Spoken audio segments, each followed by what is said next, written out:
Assalamualaikum warahmatullahi wabarakatuh. Selamat siang anak-anak, peserta didik baru SMP di SMP Negeri 1 Padalarang. Pada kegiatan MPLS kali ini, saya Yulia Widyatami akan menjelaskan materi tentang PPK. Nah, untuk mengetahui lebih lanjut apa itu PPK atau materi PPK, Ibu akan men-share sebuah video. Video ini tentang apa itu PPK dan tujuan PPK itu sendiri. Silahkan Anda lihat dan silahkan Anda simpulkan apa pengertian PPK dari video tersebut. Penguatan pendidikan karakter adalah gerakan pendidikan di sekolah untuk memperkuat karakter siswa melalui harmonisasi olah hati, olah rasa, olah pikir, dan olahraga dengan dukungan pelibatan publik dan kerjasama antar sekolah, keluarga, dan masyarakat. Salah satu butir nawacita Presiden Republik Indonesia Joko Widodo adalah memperkuat pendidikan karakter bangsa.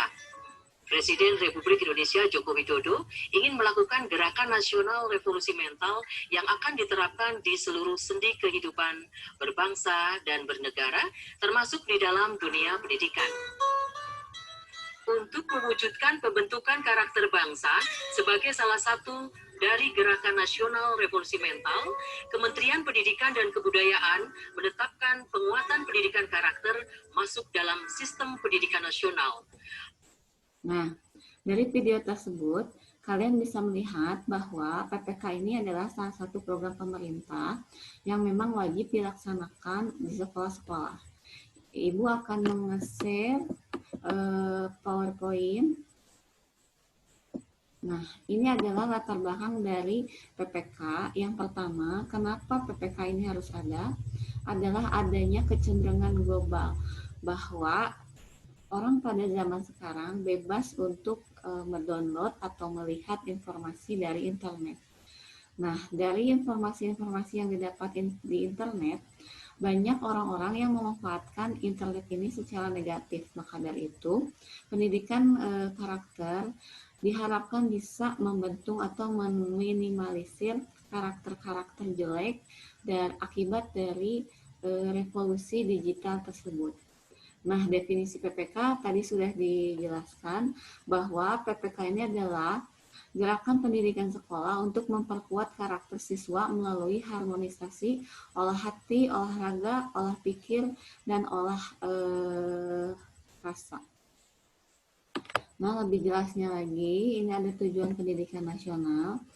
Tujuan pendidikan nasional ini ada di pasal 3 Undang-Undang Nomor 20 tentang Sisdiknas tahun 2003 bahwa namanya pendidikan itu adalah harus memanusiakan manusia. Memanusiakan manusia adalah membangun manusia secara utuh, baik itu sikap spiritual, dia harus beriman dan bertakwa kepada Tuhan Yang Maha Esa. Sikap sosial harus berakhlak mulia, sehat, mandiri, demokratis, dan bertanggung jawab. Harus memiliki ilmu pengetahuan atau berilmu, dan yang terakhir harus memiliki keterampilan atau cakap dan kreatif. Nah, bisa dilihat pada slide selanjutnya, ini definisi PPK. Di situ ada dimensi pengolahan karakter, ada olah hati. Olah hati di sini adalah individu yang memiliki kerohanian yang mendalam atau beriman dan bertakwa kepada Tuhan Yang Maha Esa. Yang kedua adalah olah rasa, yaitu individu yang memiliki integritas moral, rasa berkesenian dan berkebudayaan. Yang ketiga adalah olah pikir, yaitu individu yang memiliki keunggulan akademis sebagai hasil pembelajaran dan pembelajaran sepanjang hayat. Yang terakhir adalah olah raga, yaitu individu yang sehat dan mampu berpartisipasi aktif sebagai warga negara. Nah, untuk selanjutnya kita lihat pengembangan nilai-nilai karakter. Tadi sudah dijelaskan olah hati, olah pikir, olah karsa, dan olahraga. Ini akan menghasilkan beberapa sikap-sikap positif tentunya. Nah, sikap-sikap positif ini dikategorikan kembali menjadi 5 nilai utama dalam PPK, yaitu religius, nasionalis, integritas, gotong royong, dan mandiri. Nah, ini tadi dimensi pendidikan karakter itu ya. Olah etik, olah pikir, olahraga, dan olah rasa. Nah, untuk lebih mengenal apa itu pendidikan karakter, Ibu akan menampilkan kembali video ini yang membuat adalah dosen UPI, dosen Ibu sendiri, tentang proyek pendidikan karakter. Silahkan dinikmati dan juga Anda Anda tarik kesimpulan apa hubungannya dengan PPK ini.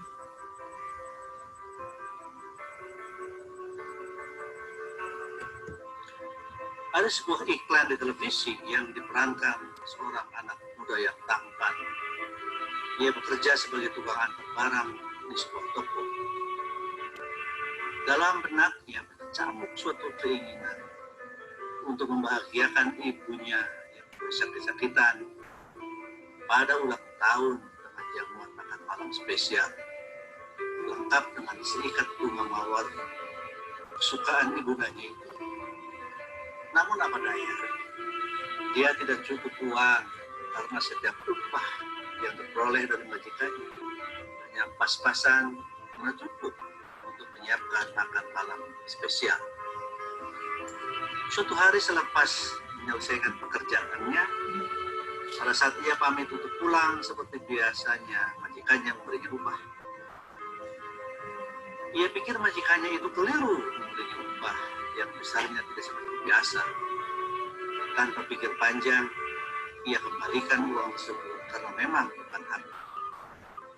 Benar saja, majikannya itu salah memberikan uang dalam amplop yang sebenarnya untuk diberikan kepada rekan bisnisnya. Dalam perjalanan pulang ke rumahnya, ia melihat ada adu ketangkasan sepeda motor, melompati deretan mobil, dan berhadiah pulang. Dia pikir inilah kesempatan baginya untuk memperoleh uang, karena dalam hal adu ketangkasan motor, ia memang jagonya. Tanpa pikir-pikir lagi, ia mendaftarkan diri untuk mengikuti perlombaan yang amat penuh risiko. Dan ternyata ia adalah satu-satunya peserta lomba yang berhasil memacu sepeda motornya dan berhasil melompati deretan mobil dengan selamat. Hanya sedikit luka kecil pada kening bagian kanan. Akhirnya keinginannya untuk membahagiakan ibundanya itu terkabul. Saudara-saudara sekalian dan hadirin yang berbahagia, dari ilustrasi tadi tampak bahwa si pemuda itu mengetahui bahwa uang yang bukan haknya tidak boleh dikuasai. Ia harus mengembalikannya kepada si yang punya, dan memang nyata ia mengembalikannya tanpa pikir panjang. Ini berarti bahwa si pemuda itu tahu nilai kebaikan atau moral knowing, dan ia juga mau berbuat baik atau moral feeling, serta nyata hidupannya itu adalah memiliki hidupan yang baik atau moral action. Maka dapat kita katakan bahwa si pemuda itu adalah orang yang berkarakter baik, yakni tahu nilai-nilai kebajikan, mau berbuat baik, dan nyata bahwa ia berkehidupan yang baik, yang terpatri dalam hati dan terjawatahkan dalam perbuatan. Simpulannya adalah bahwa karakter itu menyentuh bagian yang terdalam dari hati manusia. Bukan sekedar perilaku biasa, apalagi hanya sekedar mengikuti kaprah umum. Seseorang yang berkarakter baik, ekspresi dari hatinya yang terdalam itu terwujud dalam sikap dan perilakunya yang baik pula. Tulus dan ikhlas, tidak mengada-ngada, apalagi dibuat-buat. Ketulusan hati itu terpancar secara nyata dari gerak-gerik, tutur kata, ekspresi wajah, maupun bahasa tubuh lainnya. Nah, dari video tersebut dapat kalian simpulkan bahwa yang namanya karakter itu berasal dari dalam diri manusia, tidak bisa dipaksakan dan juga tidak bisa disuruh-suruh orang-orang lain. Karakter di sini harus timbul dari kesadaran diri sendiri, dan nilai-nilai karakter ini dia tidak bisa langsung muncul, tetapi dengan proses yang panjang barulah dia ada.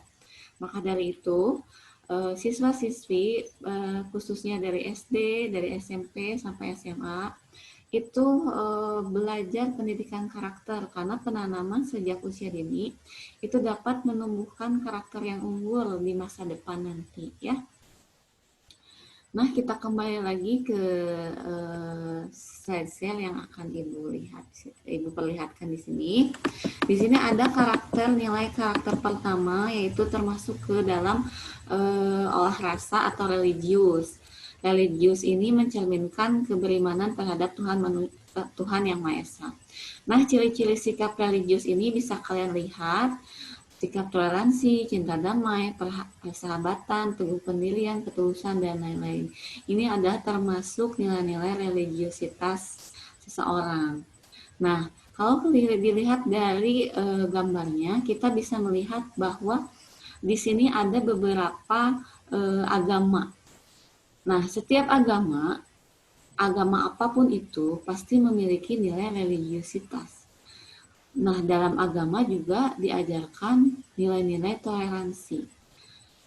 Kalau kita membahas tentang religiusitas di Indonesia, pasti juga akan menyangkut nilai-nilai toleransi. Mengapa demikian? Karena agama di Indonesia itu banyak, dan bila kita tidak bertoleransi akan terjadi kekacauan atau perbedaan pendapat ini akan menimbulkan perpecahan. Untuk membekali kalian dengan materi toleransi, Ibu akan men-share sebuah video lagi ya. Silahkan dicermati videonya.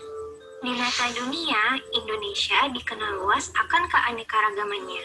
Beragam suku bangsa, budaya, agama, ras, dan bahasa saling berbaur jadi satu. Persatuan di tengah perbedaan inilah yang menjadi ciri khas bangsa Indonesia sejak dulu. Tercermin dalam semboyan Bhinneka Tunggal Ika, perbedaan bukanlah jadi penghalang tersatukannya tiap individu di Nusantara, melainkan perbedaanlah yang mempersatukan kita. Namun realitanya, isu perpecahan dan intoleransi yang kian marak jadi faktor pemecah belah keutuhan suatu bangsa.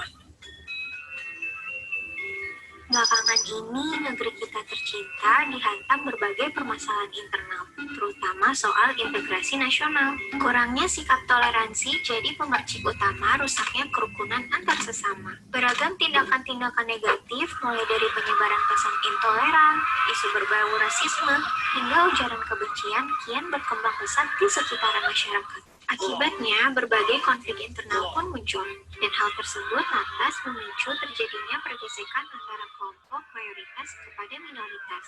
Sikap merasa paling benar dan main hakim sendiri lambat laun berujung pada tindakan kekerasan dan vandalisme. Bayangkan jika seandainya posisi kita berada di lingkaran minoritas, besar kemungkinan bisa saja kita diperlakukan secara diskriminatif.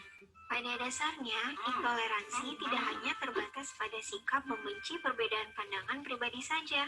Intoleransi juga bisa muncul melalui perbedaan latar belakang suku, budaya, bahkan ras sekalipun. Nggak dapat dipungkiri pula, agama pun kini dijadikan sebagai kekuatan politik oleh segerombolan pelaku intoleransi. Perlahan, sikap toleransi mulai memudar dari waktu ke waktu, dan segelintir oknum cenderung ingin menang sendiri demi kepentingan pribadinya. Sebagai umat muslim mencinta damai, salah satu sikap dasar yang harus ditanamkan dalam kehidupan sehari-hari adalah sikap saling menghormati dan menghargai kepada sesama. Sejatinya, Islam mengajak kepada umatnya untuk selalu menjalin kehidupan yang harmonis kepada manusia lainnya. Dan Islam juga sangat menjunjung tinggi keadilan bagi siapa saja tanpa memandang apapun latar belakangnya. Termaktub di dalam surat Al-Mumtahanah ayat ke-8, Allah sebenarnya telah mengingatkan kita untuk selalu menghormati kepada sesama. Allah Ta'ala berfirman,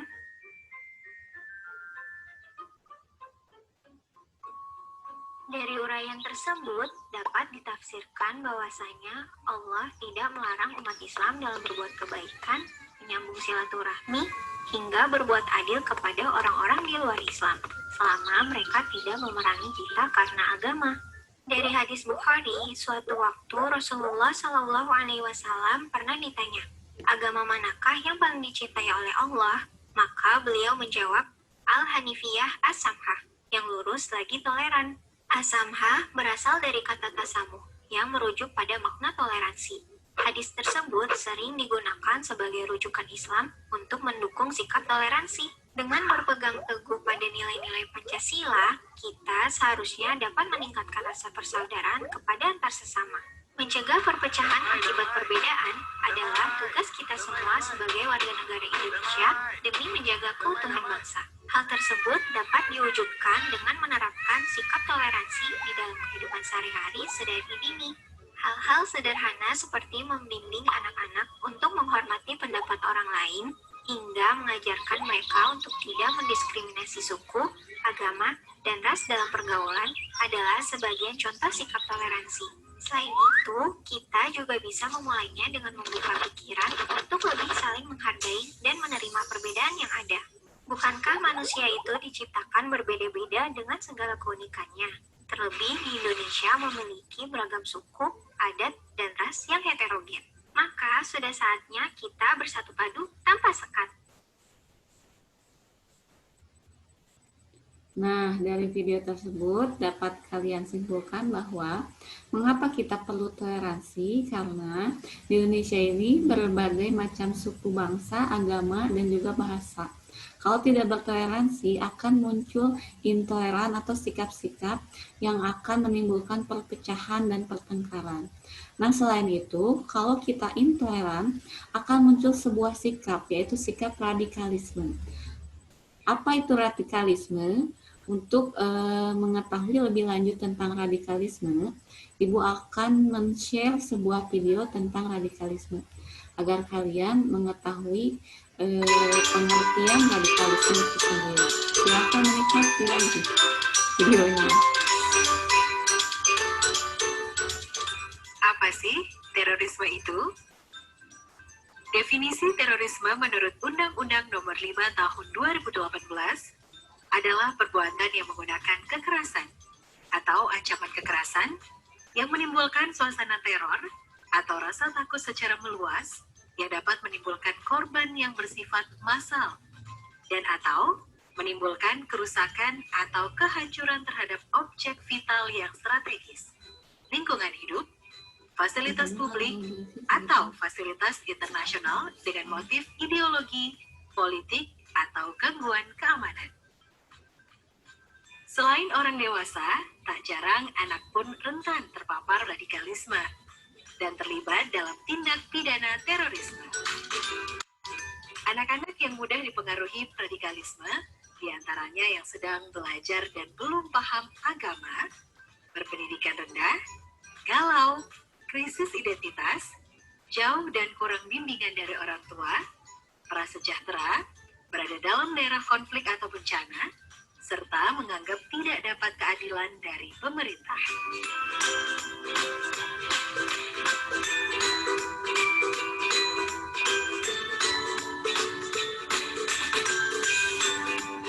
Anak-anak dapat dipengaruhi dengan radikalisme dan diajak dalam aksi teror melalui berbagai hal, seperti bujuk rayu dan janji, pembekalan ilmu agama yang salah, hasutan tentang pemerintah dan Pancasila berseberangan dengan ideologi yang diajarkan, bahkan dengan ancaman atau tindakan kekerasan. Untuk menghindari pengaruh paham radikalisme dan keterlibatan pada anak dalam aksi teror, berbagai hal yang perlu dihindari diantaranya, dengan mewaspadai orang yang tidak dikenal mengajarkan tentang radikalisme, tidak mudah tertarik tipu daya, iming-iming, janji-janji, meningkatkan pemahaman agama yang benar, mempertebal rasa nasionalisme, dan tidak terpengaruh dengan informasi dari media sosial yang belum jelas kebenarannya.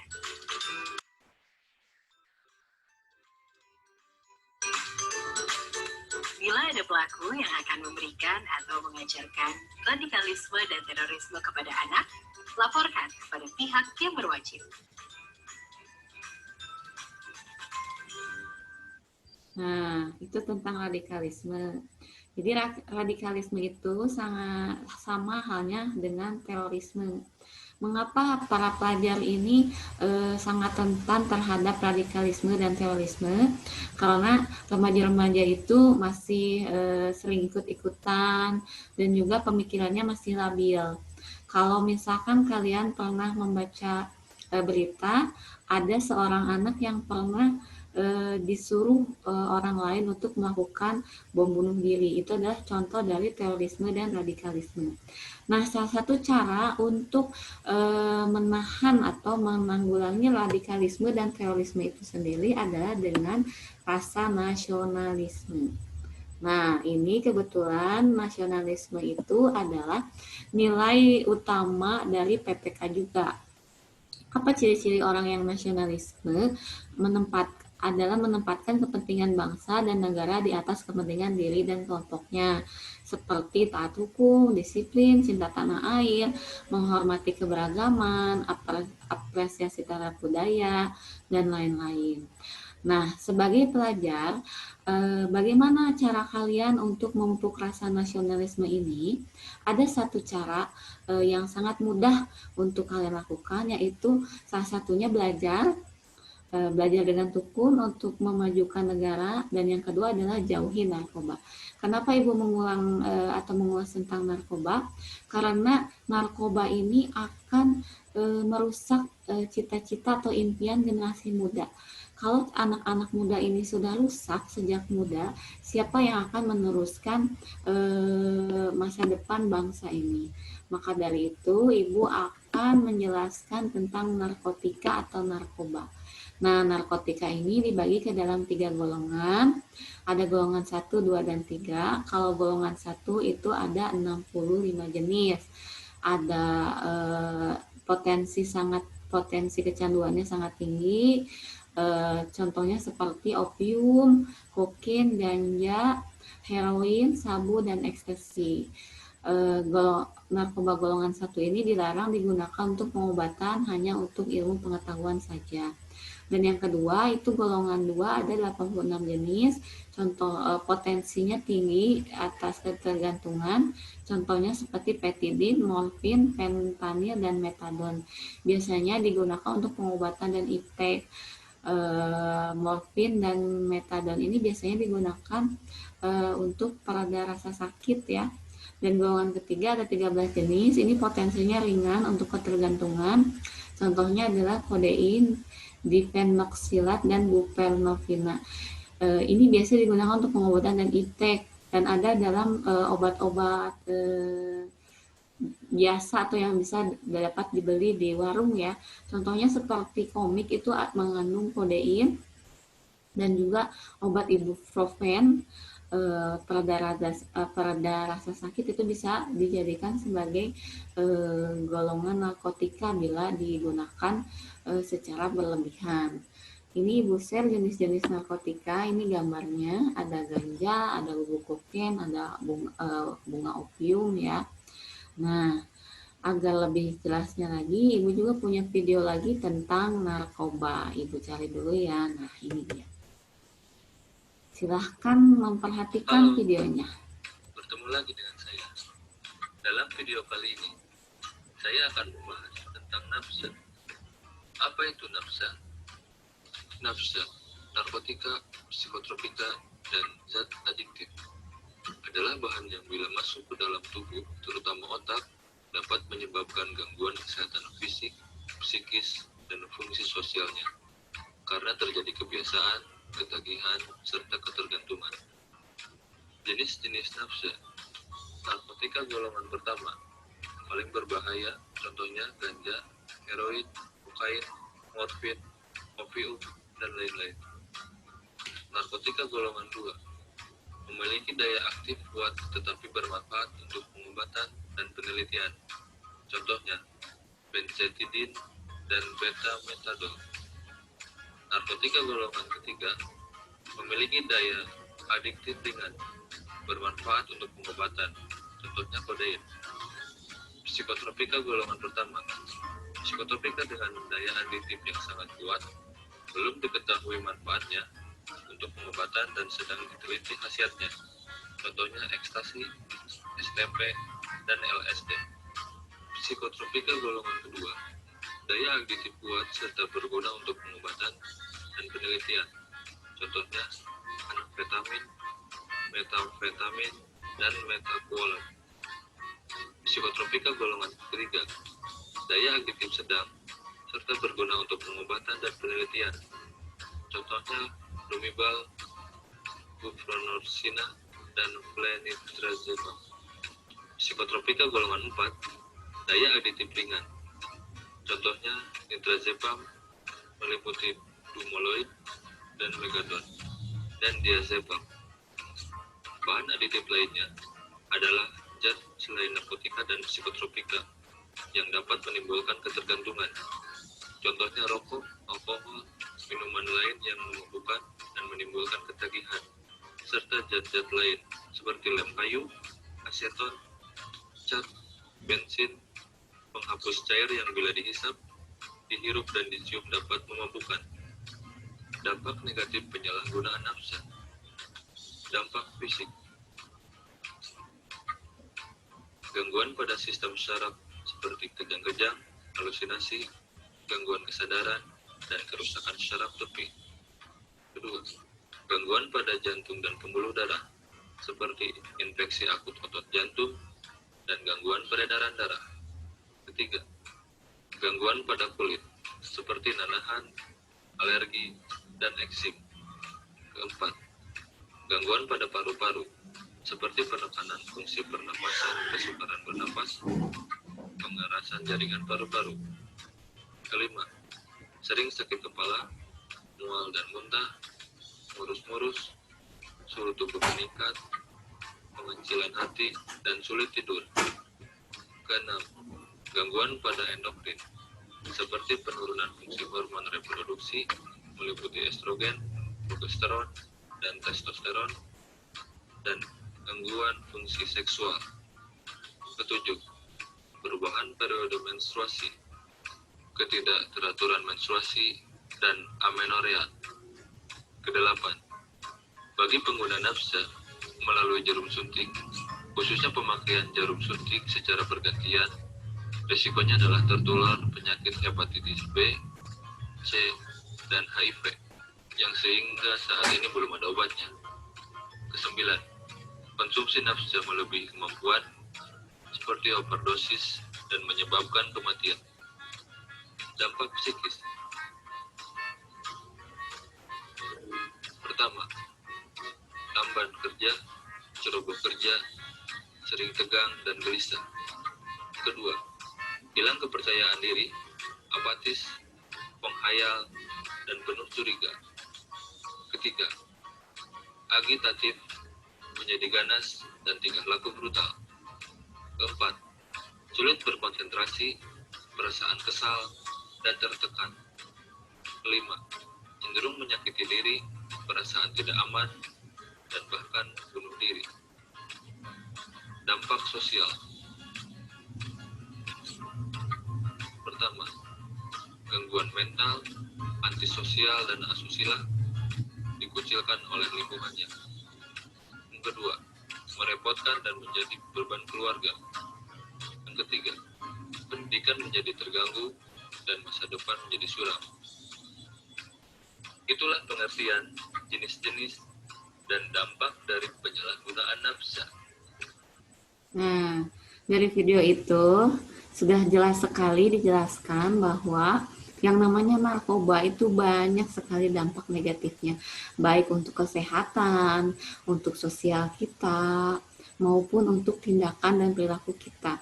Biasanya untuk anak-anak SMP itu penggunaan narkoba golongan keempat atau golongan-golongan yang tingkat kecanduannya rendah, tetapi masih sangat berbahaya bagi kesehatan. Contohnya tadi seperti dijelaskan di situ ada lem, ada tip X ya, ada juga obat batuk yang biasanya diminum berlebihan. Itu adalah salah satu contoh narkoba. Walaupun memang dampaknya tidak langsung atau tidak seperti jenis narkoba yang lain, tetapi tetap saja merusak kesehatan. Nah, untuk materi selanjutnya, Ibu akan menjelaskan tentang Nilai utama PPK yang ketiga yaitu mandiri atau kemandirian. Apa itu mandiri? Mandiri adalah tidak tergantung pada orang lain dan mempergunakan tenaga, pikiran, waktu untuk merealisasikan harapan, mimpi, dan cita-cita. Ciri-ciri orang yang mandiri itu punya etos kerja yang keras, tangguh, tahan banting, daya juangnya tinggi, profesional, kreatif, keberanian, dan menjadi pembelajar sepanjang hayat. Nah, biasanya untuk usia SD itu kebanyakan belum bisa mandiri ya, tetapi kalian sekarang sudah masuk SMP, jadi harus belajar mandiri. Kemandirian ini biasanya diajarkan di eskul ya, seperti pramuka, itu melatih rasa kemandirian. Nah, selain melatih rasa kemandirian, sifat mandiri ini juga bisa kita ajarkan lewat kesiapsiagaan. Nah, kesiapsiagaan seperti apa? Contohnya adalah seperti kesiapsiagaan terhadap bencana. Kenapa kita harus belajar kesiapsiagaan menghadapi bencana? Karena kadang ketika menghadapi bencana kita tidak tahu apa yang harus dilakukan dan kita biasanya sendiri pada saat itu. Contohnya kalau misalkan pulang sekolah ada gempa atau di sekolah terjadi gempa, kalian harus sigap ya bagaimana menanggulangi gempa tersebut. Nah, melihat kondisi sekarang, Ibu akan menghubungkan sikap mandiri ini dengan bencana bukan bencana alam, tetapi termasuknya ada bencana sosial, yaitu tentang bencana COVID-19. Nah, siaga bencana COVID-19. Nah, dari PowerPoint yang Ibu share, ini adalah jumlah orang terpapar COVID-19 di Indonesia. Setiap harinya itu terus menaik atau terus naik ya. Yang meninggal juga naik, yang sembuh juga memang ada kenaikan, tetapi biasanya yang sembuh itu lebih sedikit dari yang terpapar atau terkena COVID yang baru ya. Nah, maka dari itu sebagai orang yang mandiri, yang tahan banting, yang berani, yang kuat mental, kalian harus menyiapkan kesiapsiagaan. Apalagi sekarang ya, kita harus siap siaga terhadap penyakit yaitu COVID-19. Nah, sebelum kita membahas tentang COVID-19 lebih jauh, Ibu akan menjelaskan apa yang dimaksud dengan siap siaga. Apakah Anda sudah siap siaga menghadapi bencana alam atau bencana sosial? Mungkin saja belum ya. Maka dari itu kita bahas. Apa yang dimaksud dengan bencana? Bencana adalah peristiwa atau rangkaian peristiwa yang mengancam dan mengganggu kehidupan dan penghidupan masyarakat yang disebabkan baik oleh faktor alam, non-alam maupun faktor manusia sendiri sehingga mengakibatkan timbulnya korban jiwa, kerusakan lingkungan, kerugian harta benda, dan dampak psikologis. Nah, bencana ini dikategorikan ke dalam beberapa macam. Ada bencana alam. Bencana alam ini diakibatkan oleh serangkaian peristiwa yang disebabkan oleh alam berupa gempa bumi, tsunami, gunung meletus, banjir, kekeringan, angin topan, dan juga tanah longsor. Nah, yang kedua adalah bencana sosial. Ini diakibatkan oleh peristiwa atau serangkaian peristiwa yang diakibatkan oleh manusia. Meliputi wabah corona ini ya, itu dikategorikan sebagai bencana sosial di sini ya. Nah, pada awal corona ini muncul, corona ini masuk ke dalam KLB atau kejadian luar biasa. Apa itu kejadian luar biasa? KLB adalah timbulnya atau meningkatnya kejadian kesakitan atau kematian yang diakibatkan secara epidemiologis pada suatu daerah dalam kurun waktu tertentu ya. Berdasarkan kondisi yang terjadi, BNPB atau Badan Nasional Penanggulangan Bencana menyebutkan bahwa penyebaran virus corona dapat dikategorikan sebagai bencana yang setara dengan skala nasional, bukan lagi KLB ya. Nah, salah satu cara untuk mengatasi atau menghindari virus corona ini, karena virus corona ini belum ada vaksinnya ya, makanya kita harus hati-hati. Satu adalah tunda kepergian ke daerah endemis ataupun stay at home ya, tetap di rumah, belajar di rumah seperti sekarang ini, itu untuk menghindari penyebaran COVID semakin meluas. Yang kedua adalah hindari kerumunan orang. Karena kita tidak tahu mana orang yang sakit dan mana orang yang sehat, makanya lebih baik kita hindari kerumunan orang. Nomor 3 ada tingkatkan imunitas tubuh. Imunitas tubuh itu bisa ditingkatkan melalui makanan, minuman yang kita minum, dan juga olahraga ya. Yang keempat adalah jaga kesehatan, dan yang kelima selalu memakai masker kalau pergi, selalu cuci tangan atau menggunakan hand sanitizer. Terus kalau bisa kalian itu jangan pergi dulu ke tempat-tempat yang ibaratnya rawan lah, atau mending di rumah aja, atau habis dari luar itu harus cuci tangan, mandi, ganti bajunya langsung dicuci ya, karena si COVID ini menular lewat droplet atau cairan tubuh atau bersin ya. Makanya penggunaan masker itu dapat meminimalisir penyebaran COVID tersebut. Nah, ini bisa dilihat di poster yang Ibu share. Jaga diri, jaga sesama dari COVID-19 yang harus kita lakukan, gunakan masker, jaga jarak, hindari kontak langsung atau seperti bersalaman, cium pipi, kiri kanan ya, itu tidak boleh. Hindari kerumunan atau pertemuan kelompok. Jika tidak sehat itu harus isolasi mandiri, tidak boleh kemana-mana, tidak boleh bertemu dengan orang lain, itu isolasi mandiri ya. Ikuti panduan resmi dan perkembangan informasi COVID di TV agar kalian tahu mana daerah endemis dan mana yang tidak, mana zona merah dan mana zona hijau atau zona biru ya. Ini dapat dilihat di internet ataupun di TV. Batasi menggunakan transportasi publik kecuali mendesak. Nah, yang terakhir ada cuci tangan pakai sabun dengan benar atau menggunakan hand sanitizer. Itu tentang COVID-19. Mudah-mudahan kita sehat semua ya. Nah, kita masuk ke nilai keempat dari PPK, yaitu nilai integritas. Apa itu integritas? Integritas adalah upaya menjadikan dirinya sebagai orang yang selalu dapat dipercaya dalam perkataan, tindakan, dan juga pekerjaan. Ciri-cirinya itu jujur, adil, teladan, setia, anti korupsi, tanggung jawab, dan cinta terhadap kebenaran. Nah, salah satu nilai integritas di sini adalah tata krama. Ya. Kenapa tata krama masuk ke dalam nilai integritas? Karena tata krama ini akan menimbulkan sikap keteladanan dan juga anti korupsi. Jadi orang yang jujur itu masuknya orang yang bertata krama ya. Nah, Ibu akan men-share video lagi tentang tata krama. Ibu lihat dulu ya, apakah ada di sini tata krama. Oh, ternyata tata krama itu ada di sini. Ini pengertian tata krama. Jadi tata krama adalah kebiasaan, adat sopan santun yang disepakati dalam lingkungan pergaulan di rumah, keluarga, sekolah, hubungan masyarakat, di tempat siswa berada.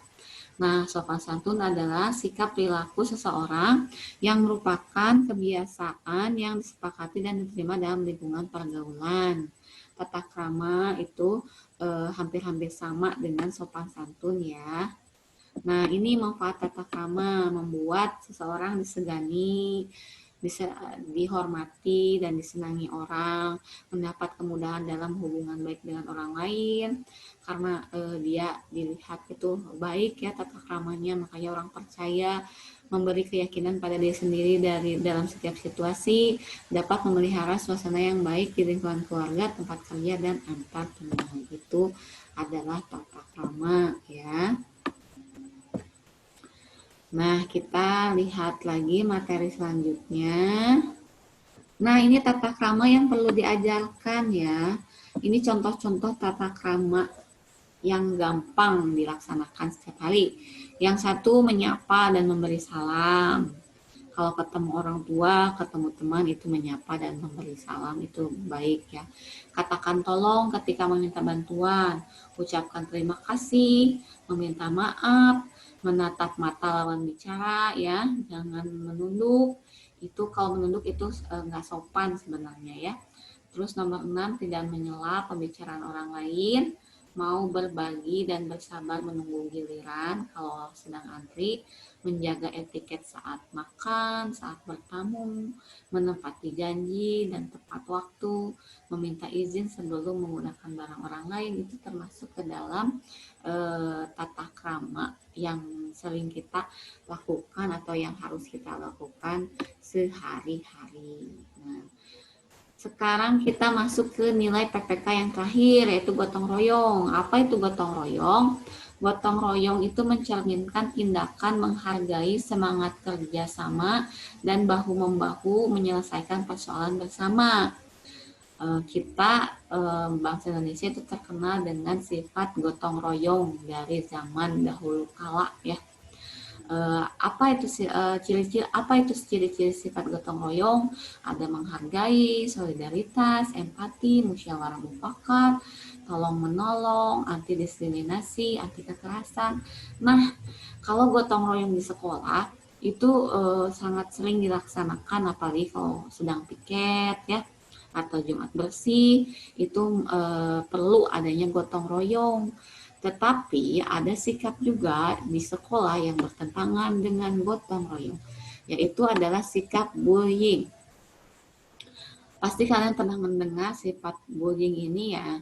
Nah, untuk mengetahui lebih jelas, Ibu akan menampilkan sebuah video lagi tentang bullying. Silahkan menonton dan kalian lihat bullying itu.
tersebut, kalian bisa melihat bully itu dibagi ke dalam beberapa macam ya. Ada bully verbal, bully fisik, dan juga ada yang namanya bully digital.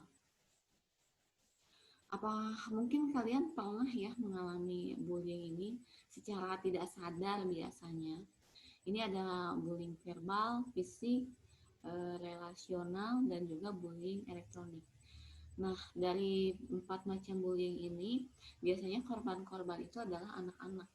Karena anak-anak ini termasuk golongan yang lemah. Ada anak yang dibully oleh temannya, ada juga anak yang dibully oleh orang yang lebih tua. Tetapi kita sebagai manusia itu sebenarnya derajatnya itu sama ya. Jadi jangan sampai kamu kalah terhadap orang yang membuli. Karena ketika orang tersebut membuli kamu, berarti dia juga membuli Tuhan. Karena manusia itu ciptaan Tuhan. Jadi kalau ada yang menghina, berarti dia menghina Tuhan juga ya. Nah, cara ada di situ tadi ada cara-cara untuk menghindari pembulian ya. Bisa lapor ke guru atau orang tua kalau dibully, atau kalian bisa belajar karate ya. Biar misalnya kalau dibully secara fisik kalian bisa melawan, atau misalnya kalian bisa ikut program-program karakter building biar kalian lebih percaya diri lagi ya. Nah, bully ini bisa mengakibatkan trauma. Bisa trauma secara fisik ya, luka. Bisa juga trauma secara psikis.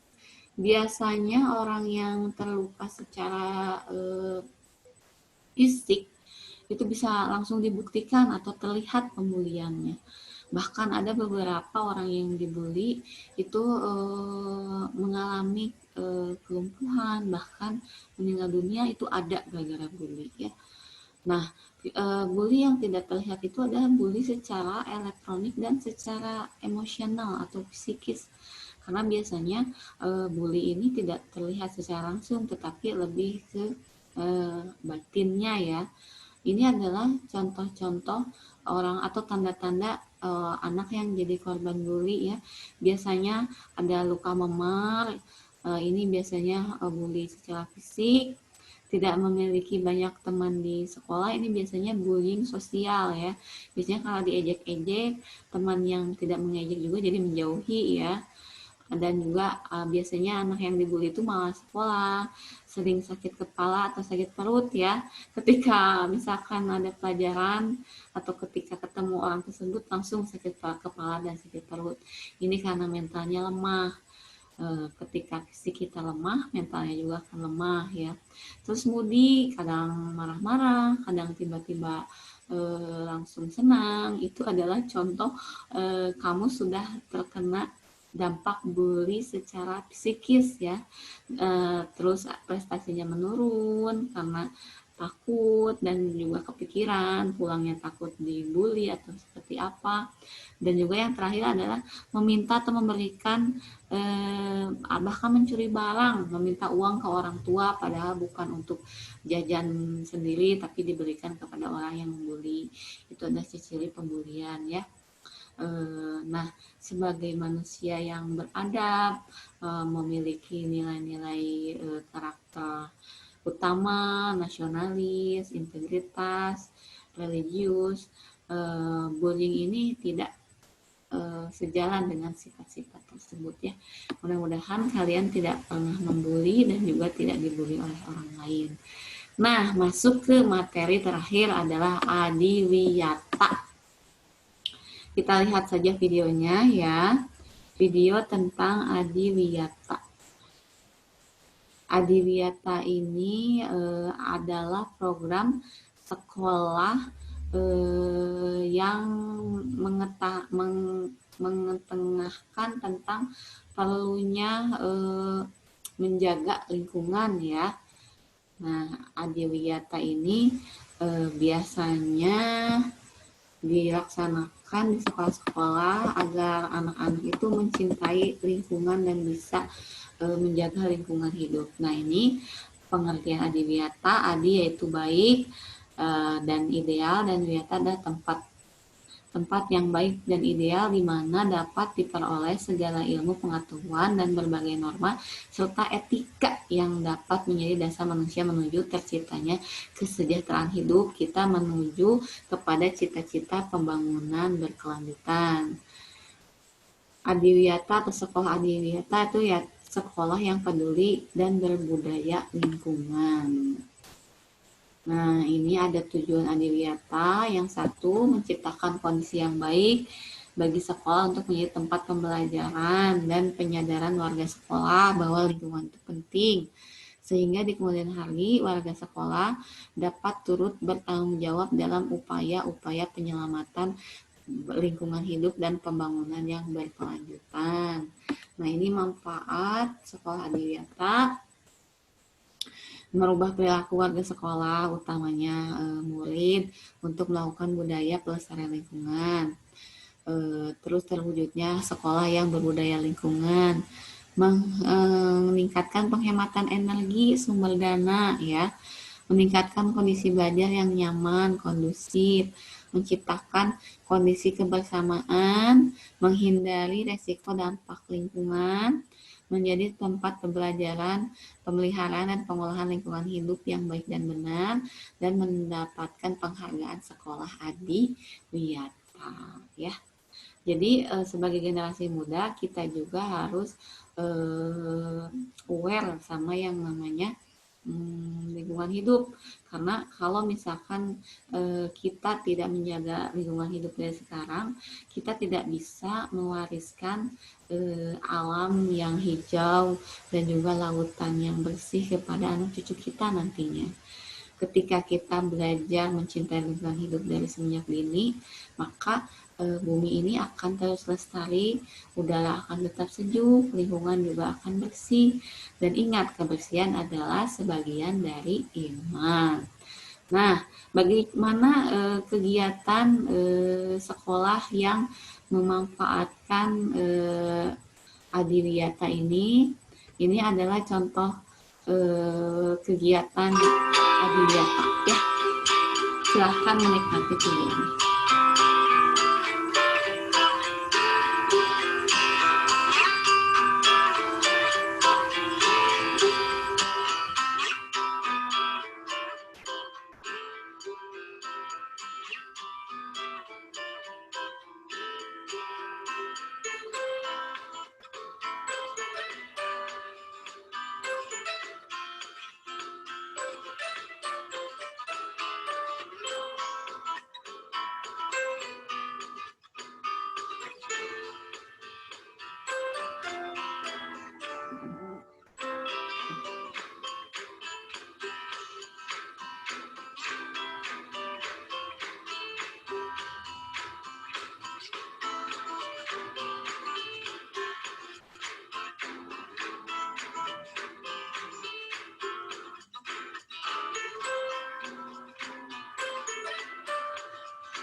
Nah, itu adalah contoh kegiatan yang mendukung adiwiyata atau sekolah adiwiyata.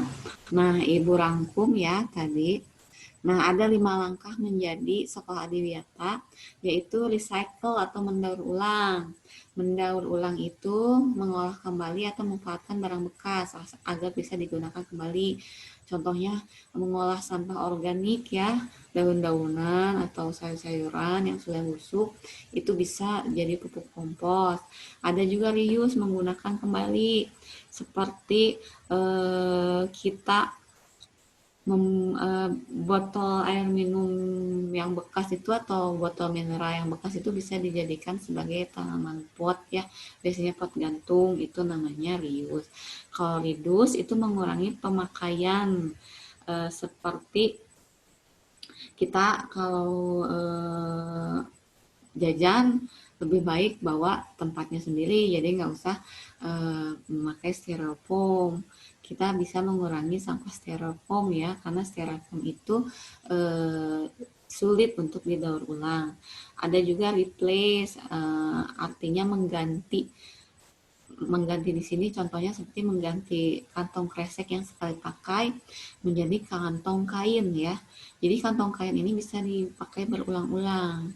Maka dari itu kita bisa mengurangi penggunaan kantong kresek ya. Nah, yang terakhir repair atau replant, yaitu memperbaiki atau menanam kembali ya. Contoh memperbaiki adalah misalkan ketika hutan gundul atau misalkan ada tanah yang sudah tidak digunakan atau ada lapangan yang gersang, kita bisa menanam pepohonan di situ. Itu repair ya, agar kualitas udara bisa diperbaiki. Nah, itu sekian dari Ibu tentang sekolah adiwiyata. Nah, ini contoh sekolah yang sudah melaksanakan adiwiyata. Di sini ada reduce ya, jadi ban-ban mobil bekas itu dipakai untuk pot, untuk hiasan. Juga di sini ada tanaman-tanaman, tanaman obat, dan tanaman yang bisa dipakai untuk makanan berupa sayuran. Nah, untuk menutup perjumpaan kita atau materi Ibu hari ini, kita akan belajar salam dan tepuk PPK ya. Jadi ketika nanti kita tatap muka akan bertemu dengan Ibu akan menanyakan atau mengetes salam atau tepuk PPK. Yang pertama adalah religius, yang kedua adalah nasionalis, ketiga adalah mandiri, keempat adalah gotong royong, kelima adalah integritas. Kita lakukan sama-sama ya. Tepuk PPK, religius, nasionalis, mandiri, gotong royong, integritas. Sekali lagi ya, tepuk PPK, religius, nasionalis, mandiri, gotong royong, integritas. Nah, selain tepuk PPK ada juga salam PPK ya. Ini salam PPK. Salam PPK yang pertama adalah cerdas, berkarakter, menyenangkan, luar biasa, hebat. Salam PPK, cerdas, berkarakter, menyenangkan, luar biasa, hebat. Nah, sekian materi yang Ibu sampaikan untuk hari ini. Mudah-mudahan materi ini bermanfaat bagi kalian semua. Dan untuk selanjutnya, Ibu ucapkan terima kasih untuk perhatian dan juga partisipasinya dalam materi PPK ini. Sampai jumpa. Wassalamualaikum warahmatullahi wabarakatuh.